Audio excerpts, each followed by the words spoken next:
Hey, salut à tous, c'est Balnaros. Aujourd'hui on se retrouve pour la deuxième partie du tutoriel. Aujourd'hui je vais vous apprendre à créer votre propre skin sur War Thunder. Avant de commencer le tutoriel, il vous faudra l'application Photoshop, War Thunder bien sûr. Et il faudra déjà les ouvrir également. On commence sur War Thunder. Vous prenez l'avion de votre choix, comme dans le premier tutoriel. Pour moi je vais prendre un avion qui m'importe peu. Je vais prendre le FW190 en allemand. Après ceci, on va cliquer sur customisation, toujours la petite baguette magique, et on retient bien le nom template FW190A1 ou l'avion de votre choix. On se retrouve tout de suite sur Photoshop.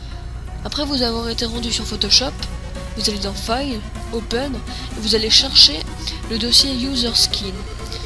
Pour ma part, il est dans le disque numéro 2, donc le D, sous le nom de War Thunder. Vous, il sera normalement dans le disque, le premier disque, donc normalement Windows ou Mac, je ne sais pas. Programme War Thunder ou Programme File ou le développeur du jeu.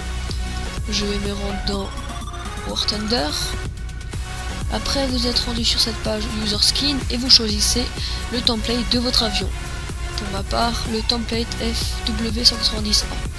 Ici, plusieurs icônes s'affichent. Il faudra se concentrer sur le premier, c'est-à-dire le A, et le deuxième, le DMG. Tout simplement parce que le premier, c'est le skin de votre avion de base, et le deuxième, c'est l'avion qui a pris des dégâts, par exemple des tirs de balles d'un autre avion. C'est-à-dire que si vous changez le skin du premier fichier, et si vous prenez quelques balles sur le deuxième, c'est-à-dire le DMG, et bien en fait le DMG retrouvera comment expliquer l'image de base en fait. Ça sera de nouveau le skin de base. En gros, pour ça on va s'attarder au premier. Vous l'ouvrez et vous voyez que c'est un peu un plan de l'avion, toutes les choses. Maintenant pour le customiser, vous pouvez regarder les tutoriels, mais moi je vais le faire assez vite fait. Je vais sélectionner la baguette magique. Je vais sélectionner quelques points. Hop. Ça devrait suffire. Puis je vais prendre le pinceau et je vais choisir une couleur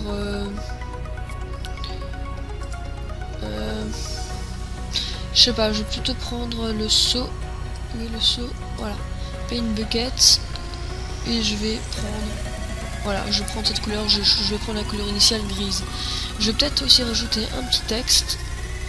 Je vais l'écrire ici et je vais l'écrire Balnaros. Voilà, je vais l'agrandir pour pas perdre trop de temps. Voilà, c'est quelque chose vraiment de fait vite fait, hein, vous le ferez à votre façon. Après avoir fait comme ceci, il faudra faire presque exactement le même sur le deuxième fichier, c'est-à-dire le DMG, pour que ça se ressemble le plus possible. Après avoir fait vos deux fichiers, vous allez dans File, Save As.